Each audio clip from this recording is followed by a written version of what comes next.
Assalamualaikum warahmatullahi wabarakatuh. Hai sobat, perkenalkan nama saya Muhammad Fatah Wirdian dari program studi pendidikan geografi kelas 1B. Di sini saya akan menjelaskan materi mengenai alat-alat cuaca dan iklim. Sebelumnya, alat-alat cuaca dan iklim itu dapat dijumpai di Badan Meteorologi, Klimatologi, dan Geofisika. Tentunya, alat-alat tersebut memiliki fungsi dan kegunaannya sendiri. Dari sini, saya akan menjelaskannya satu persatu. Boleh disimak ya. Alat-alat pengukuran cuaca dan iklim yang pertama ada Gunbelani. Gunbelani adalah alat ukur intensitas matahari. Cara dan prosedur penggunaannya adalah menangkap radiasi pada benda berbentuk bola sensor. Panas yang timbul akan menguapkan zat cair dalam bola hitam tersebut. Ruang uap zat cair berhubungan dengan tabung kondensasi. Uap zat cair yang timbul akan dikondensasikan dalam tabung berbentuk bulat yang berskala. Pajaknya air kondensasi sebanding dengan radiasi surya diterima oleh sensor dalam sehari. Yang kedua ada Campbell-Stokes. Campbell-Stokes adalah alat pencatat lama penyedaran matahari. Cara dan prosedur penggunaannya adalah pembakaran bias. Kemudian panjang bias yang terbakar dinyatakan dalam jam. Alat ini mengukur lama penyedaran surya. Hanya pada keadaan matahari terang saja bias terbakar, sehingga yang terukur adalah lama penyedaran surya terang. Bias ditaruh pada titik api bola lensa. Pembakaran bias terlihat seperti garis lurus di bawah bola lensa. Kertas bias adalah kertas khusus yang tak mudah terbakar kecuali pada titik api lensa. Alat dipasang di tempat terbuka, tak ada halangan ke arah timur matahari terbit dan ke arah matahari terbenam. Kemiringan semu bola lensa disesuaikan dengan letak bintang setempat. Posisi alat tak berubah sepanjang waktu. Hanya pemakaian pias dapat diganti-ganti setiap hari. Ada 3 tipe pias yang digunakan pada alat yang sama. Yang pertama ada pias waktu matahari di ekuator, yang kedua pias waktu matahari di utara, dan yang ketiga pias waktu matahari di selatan. Lalu yang ketiga ada aktinograf. Aktinograf adalah alat pencatat radiasi matahari.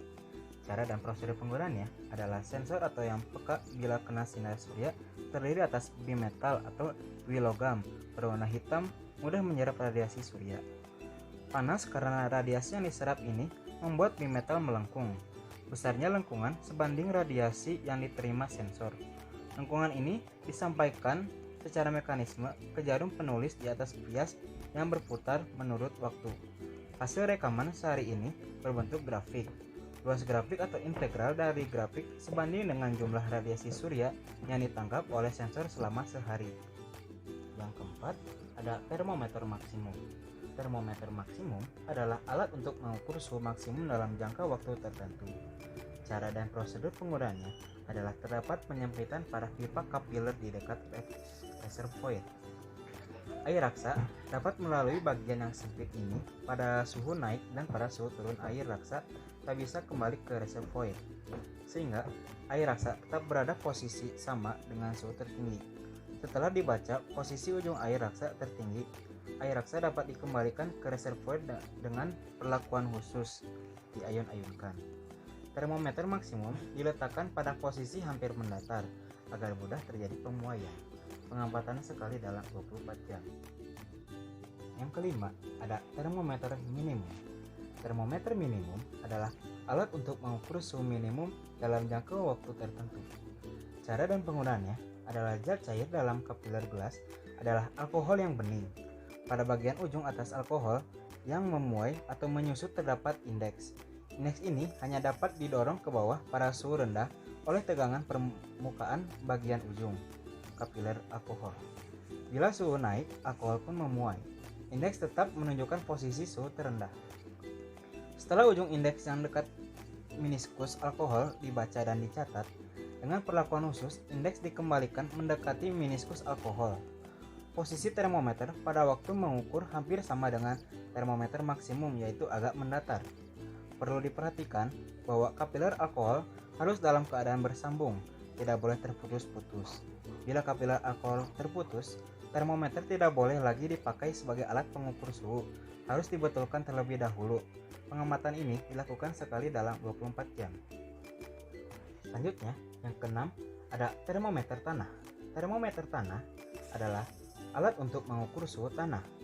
Cara dan penggunaannya adalah suhu tanah yang diukur umumnya pada kedalaman 5 cm, 10 cm, 20 cm, 50 cm, dan 100 cm. Macam alat disesuaikan dengan kedalaman yang akan diukur. Termometer tanah untuk kedalaman 50 cm dan 1 cm bentuknya berbeda dengan kedalaman lain. Termometer berada dalam tabung gelas yang berisi parafin. Kemudian, tabung diikat dengan rantai lalu diturunkan dengan selongsong tabung logam ke dalam tanah dengan kedalaman 50 atau 100 cm. Pembacaan dilakukan dengan mengangkat termometer dari dalam tabung logam. Kemudian dibaca. Adanya parafin memperlambat perubahan suhu ketika termometer terbaca di udara. Termometer tanah pada kedua kedalaman ini bila merupakan suatu kapiler yang panjang dari mulai permukaan tanah, mudah sekali patah apabila tanah bergerak turun atau pecah karena kekeringan. Yang ketujuh ada cup anemometer. Cup anemometer adalah alat untuk mengukur kecepatan angin. Cara dan prosedur penggunaannya adalah mengukur arah angin. Haruslah ada angin atau cup counter anemometer dalam keadaan bergerak. Sebagaimana alat lainnya, pemasangan alat ini harus di lapangan terbuka karena mempengaruhi besaran yang akan diukur. Di lapangan terbuka harus tak ada pohon-pohonan tinggi. Kemudian alat dipasang 2 meter di atas tanah. Bila ada halangan, alat dipasang pada ketinggian 10-15 meter dari atas tanah. Waktu pengamatan tergantung dari data yang diinginkan. Bila data harian, pengamatan sekali dalam 24 jam untuk jelajah angin, yaitu pada pagi hari. Yang ke-8 ada desimeter. Desimeter adalah alat untuk mengukur jumlah evapotranspirasi sebidang tanah bervegetasi secara langsung. Cara dan prosedur penggunaannya adalah tanah digali dengan luasan 1 meter persegi. Setiap kedalaman 20 cm harus dipisahkan sampai kedalaman 1,25 meter. Setelah digali, kemudian dimasukkan baja besi. Pada bagian dasar dimasukkan kerikil, ijuk, pasir halus, sedimen plastik yang berfungsi sebagai ruang perkolasi.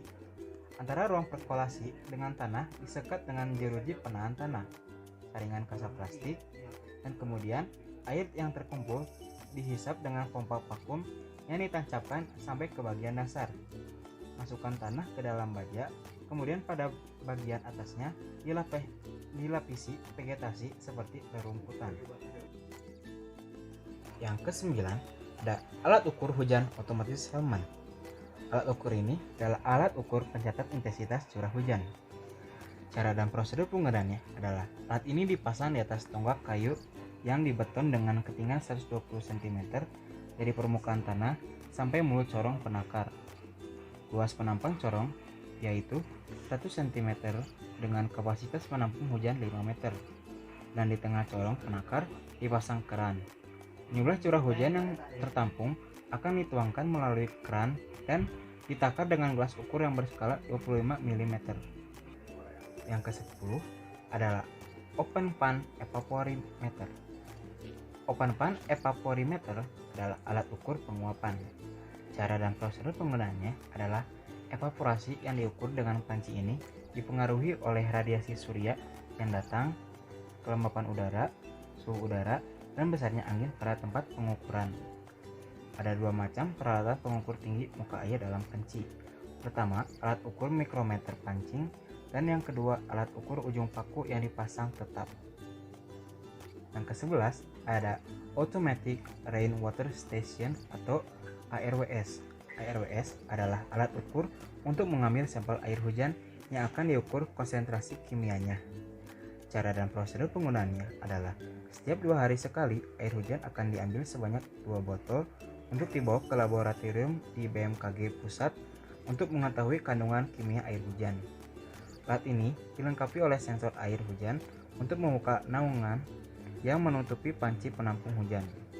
Naungan ini berfungsi sebagai pelindung untuk menghindari evaporasi dan menghindari hewan masuk ke dalam air. Yang ke-12 ada HP sampler. HP sampler adalah alat untuk mengukur tingkat konsentrasi polutan udara. Cara dan prosedur penggunaannya adalah di dalam alat ini terdapat kertas khusus yang akan menyaring partikel debu atau polutan yang ada di udara. Apabila kertas berubah warna dari putih ke hitam, maka tingkat polusi atau kondisi udara pada daerah tersebut adalah kotor. Yang terakhir, yang ke-13, ada Automatic Solar Radiation System atau ASRS. ASRS adalah alat untuk mencatat radiasi pantulan sinar matahari dari bumi dan mengukur radiasi global dari matahari. Cara dan prosedur penggunaannya adalah alat ini memiliki sensor sun tracker yang akan mengikuti arah matahari.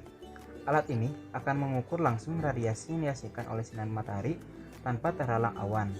Alat ini juga dilengkapi dengan sensor penangkap sinar pantulan. Jadi, kesimpulannya, lembaga yang bertugas untuk mengamati dan memahami fenomena meteorologi, klimatologi, kualitas udara, dan geofisika yaitu BMKG, yang dimana memiliki berbagai macam alat-alat dalam mengamati serta memahami fenomena atmosfer. Nah, bagaimana sobat dengan apa yang sudah saya paparkan tadi? Banyak kan alat-alatnya? Semoga dapat membantu. Terima kasih. Mohon maaf bila ada kesalahan. Assalamualaikum warahmatullahi wabarakatuh.